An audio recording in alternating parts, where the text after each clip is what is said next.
जय जगन्नाथ सांग मैंने आपण गोटे नुआ वीडियो को स्वागत जनाऊँ। चलतु वीडियो देखो। ओडिशा इंडिया रो अधिकार स्टील एल्युमिनियम स्टेनलेस स्टील राज्य हेउछि ओडिशा। इंडिया रो अधिकार मिनरल एक्सपोर्ट ओडिशा रो ही होइथाय। इंडिया वर्ष को 10 मिलियन आयरन रप्तानी करिथाय। आपण माने जानती अगेन 50% आयरन ओडिशा रो ही जाइथाय। केवल वाणिज्य क्षेत्र रे नुहे ओडिशा तार निजर संस्कृति तार इतिहास एवं तार प्राकृतिक सौंदर्य पई सारा विश्व रे परिचित।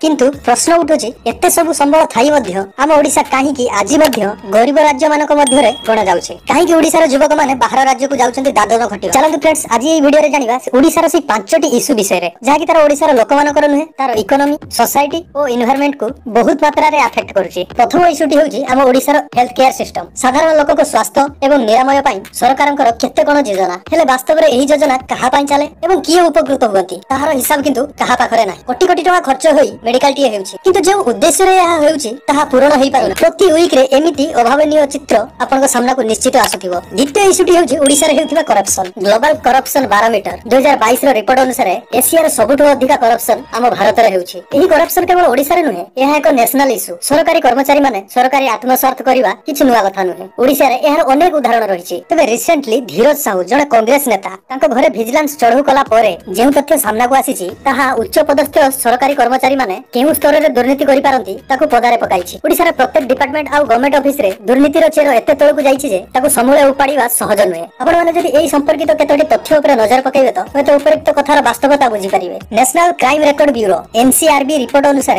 2018 रे हम राज्य रे 429 टी लांच नेबा बेले धरा पड़िबा आय नेबा बेले एमिति ठुलो मामला पंजीकृत होइथिला। 2019 रे सेटा 353 को खसी आसीथिला। अपरपक्ष पुलिस द्वारा पंजीकृत तदंत करा न जाई पंजीकृत होई पड़ी रहिथिबा मामला संख्या खूब बढ़िथिबार देखिया को मिलिला। एही क्षेत्र रे सबुठु चिंताजनक विषय हेउछि तदंत हेबा परे मध्ये अदालत रे मामला तदंत अदालत रे विचार न होई पड़ी रहिबा। 2019 रे 3356 टी मामला विचार न होई पड़ी रहिथिबा। ए सब मामला केबे विचार हेबो एवं दुर्नीतिग्रस्त विचार होइथिबा व्यक्ति माने केबे दंड पाइबे ताहा अनिर्दिष्ट। केवल सरकारी कर्मचारी नुहंती जनसेवक विधायक मंत्री माने मध्ये मंत्री मानक संपत्ति तालिका प्रति वर्ष जेमिति 200 रु 300% बढ़ी बढ़ी चलीछि ताहार शीर्ष खोजिबा निहाती आवश्यक। किंतु बिलेई बेकरे घंटी बांधिबो किए। तृतीय इश्यूटी होउछि ओडिसा एजुकेशन सिस्टम। दीर्घ 77 वर्ष स्वाधीनता परे मध्ये आज भी ओडिसा शिक्षार गोटे उन्नत भुक्तिभूमि सृष्टि होई पारिला नाही। केवल केतोटी हाथ गणती स्कूल कॉलेज को छाड़िला परे आज भी ओडिसा हजार हजार स्कूल कॉलेज रहिछि जेमिति जोठारे उभय शिक्षक एवं उन्नति शिक्षादान रो आवश्यकता रहिछि। हम ओडिसा रे स्कूल मानकर फ्री रे अंडा चावल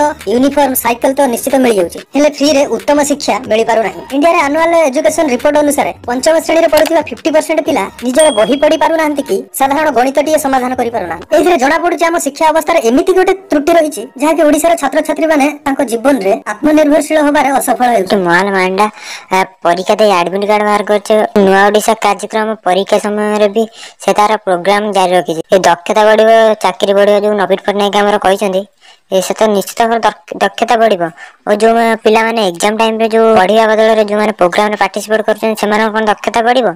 चतुर्थ इश्यूटी होउछि ओडिसा रे अनएम्प्लॉयमेंट करप्शन भली अनएम्प्लॉयमेंट मध्ये हम राज्य रो एक चिंताजनक विषय। 2019 रे हम राज्य रे पाखापाखि 9 लाख युवक युवती बेकार श्रेणी रे अंतर्भुक्त। विगत किछि वर्ष हैला ओडिसा रे शिक्षित बेकारीक संख्या बहुल भाव रे बढ़िया को लागिछि। खाली सेतिकि नुहे जो माने नियुक्ति पाउचंती से माने सुजोग अभाव रो कम पारिश्रमिक को स्वीकार करिया पई बाध्य होउचंती। गोटे गोटे यंत्र रे बहुल व्यवहार जोगु मेहनती लोक को आय ह्रास पाउछि। अन्य पक्षरे कागज कलम धरि चाकरी करूथिबा युवक युवती माने मध्ये नियुक्ति रोजगार संकोचन रो शिकार हेउचंती। एहार मुख्य कारण होउछि ओडिसा रे चारियाडा गढी उठुथिबा स्कूल कॉलेज जो माने कि गुणात्मक शिक्षा विषय रे दृष्टि देउ नाहंती। आ गोटे मुख्य कारण होउछि ओडिसा रे मैन्युफैक्चरिंग इंडस्ट्री मानकर अभाव। कारण मैन्युफैक्चरिंग इंडस्ट्री ही सबुठु अधिक नियुक्ति सृष्टि करिथाय। आ ओडिसा रे जो माने दी अक्षर पाठ पढिचंती से माने केवल चाकरी निशारे दौड़िचंती। हमर पूर्वतन राष्ट्रपति एपीजे अब्दुल कलाम को भाषा रे जेते दिन जाय शिक्षार लक्ष्य केवल चाकरी होइथिबो सेते दिन पर्यंत केवल चाकर सृष्टि हेबे मालिक नुहे। पंचम इश्यूटी होउछि हम ओडिसा रे रहउथिबा लोक मानकर माइंडसेट बा चिंताधारा। कोनोसी भी राज्य रे विकास केवल से राज्य रो सरकारक ऊपर निर्भरशील नुहे। एहा से राज्य रे रहउथिबा लोक मानक चिंताधारा मध्ये निर्भर करिथाय। ओडिसा रे लोकक मानक मध्ये रे निजस्व किछि उद्यम करिवार साहस किबा आत्मविश्वास रहउ नाही। गंगाधर मेहर कहिथिले उच्च हेबा पई कर जबे आशा उच्च कर आग निज मातृभाषा। किंतु वर्तमान हम ओडिया माने निज मातृभाषा निज संस्कृति को भल पाउ नाहंती। आ गोटे नेगेटिव पॉइंट होछि ओडिसा रो नारी मानक मध्ये रे स्वाधीनता नाही। अन्य राज्य मानकर परिवार गुडी करे परिवार रो लोक माने जनक रोजगार ऊपर निर्भरशील नुहंती। से माने परिवार रो समस्त सदस्य किछि ना किछि काम करंती आ निजको निजर खर्च निजे तुलांती। किंतु हम ओडिसा रे एहा पूरा पूरी उल्टा। परिवार रे जदि जणे सदस्य